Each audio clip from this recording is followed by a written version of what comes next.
The last thing the men behind the curtain want is a conscious, informed public capable of critical thinking, which is why a continually fraudulent zeitgeist is output via religion, the mass media, and the educational system. They seek to keep you in a distracted, naive bubble, and they are doing a damn good job of it. In 2005, an arrangement between Canada, Mexico, and the United States was made. This arrangement, unannounced to the public, unregulated by Congress, merges the United States, Mexico, and Canada into one entity, erasing all borders. It's called the North American Union, and you might want to ask yourself why you've never heard of this. In fact, there is only one mainstream reporter who has actually heard of and has had the courage to cover this issue. The Bush administration's open borders policy and its decision to ignore the enforcement of this country's immigration laws is part of a broader agenda. President Bush signed a formal agreement that will end the United States as we know it, and he took the step without approval from either the U.S. Congress or the people of the United States. It's a deal that few have even heard of. It's being done again by very few people at the very top on behalf of the investment class, but the working class of people, political officials across our country, from communities, from cities and so forth, they don't know anything about this. This isn't some trade agreement. It is a total removal of sovereignty from these countries, which will also result in a completely new currency called the Amero. Fall. Apart from that, I think one thing people who are dollar-based need to focus on is the Amero. That's the one thing that nobody's talking about that I think is going to have a big impact on everybody's life in Canada, the U.S., and Mexico. The Amero is the proposed new currency for the North American community, which is being developed right now between Canada, the U.S., and Mexico to make a borderless community, much like the EU, and the dollar, Canadian dollar, U.S. dollar, and the Mexican peso replaced by the Amero. By default of this agreement, the American Constitution will eventually be obsolete.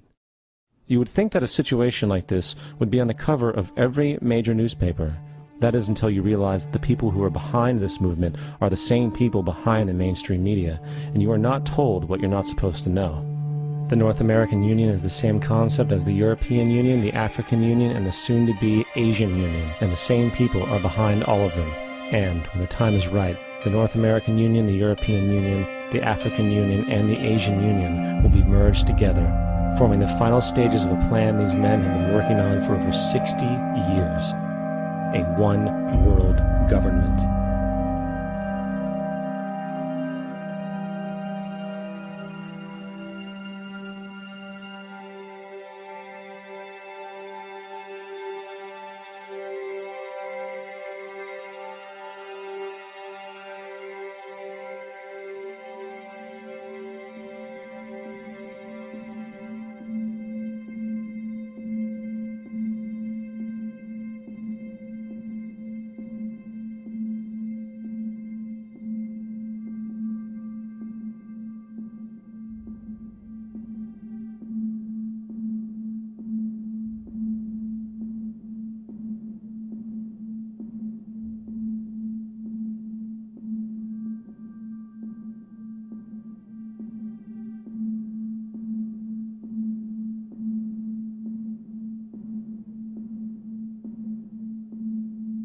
One bank, one army, one center of power. And if we have learned anything from history, it is that power corrupts, and absolute power corrupts absolutely. This is Aaron Russo, a filmmaker and former politician. To his left is Nicholas Rockefeller of the infamous Rockefeller banking and business dynasty. After maintaining a close friendship with Nicholas Rockefeller, Aaron eventually ended the relationship, appalled by what he had learned about the Rockefellers and their ambitions. I got a call one day from an attorney woman I knew, and she said, "Would you like to meet one of the Rockefellers?" I said, "Sure, I'd love to."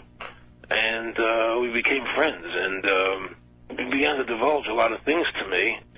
So he said to me one night, he said that there's going to be an event there.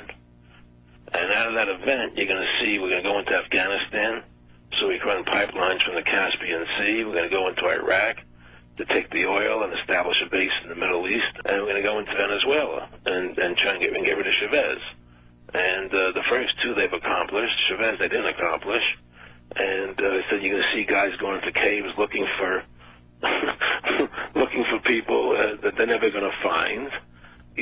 was laughing about the fact that you have this war on terror. There's no real enemy. He's talking about how by having this war on terror, you can never win it because it's an eternal war. And so you can always keep taking people's liberties away.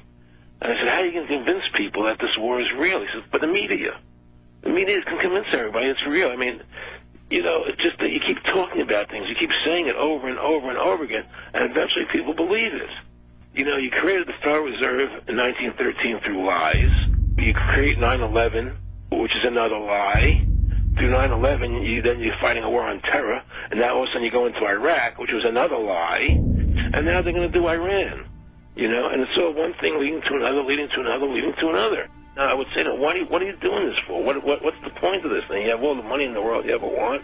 You have all the power. I said, you know, you're hurting people. It's not a good thing. And he would say, what do you care about the people for? Take care of yourself and you take care of your family.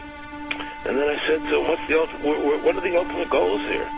He said, the ultimate goal is to get everybody in this world chipped with the RFID chip and have all money be on those chips and everything on those chips.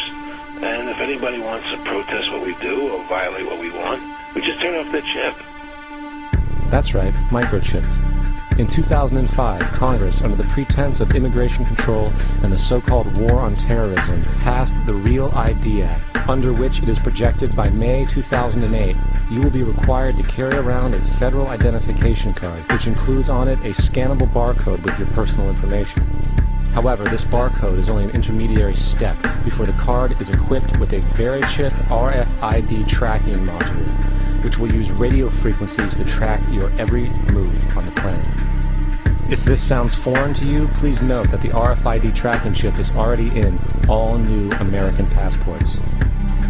And the final step is the implanted chip, which many people have already been manipulated into accepting under different pretenses. We have a Florida family who are really pioneers of a brave new world. They have volunteered to be the first ever to have microchip identification devices implanted into their body. After 9/11, I was really concerned with the security of my family. I wouldn't mind having something planted permanently in my arm that would identify me. In the end, everybody will be locked into a monitored control grid where every single action you perform is documented. And if you get out of line, they can just turn off your chip, for at that point in time, every single aspect of society will revolve around interactions with the chips. This is the picture that is painted for the future if you open your eyes to see it. A centralized one-world economy where everyone's moves and everyone's transactions are tracked and monitored, all rights removed. The most incredible aspect of all, these totalitarian elements will not be forced upon the people will demand them.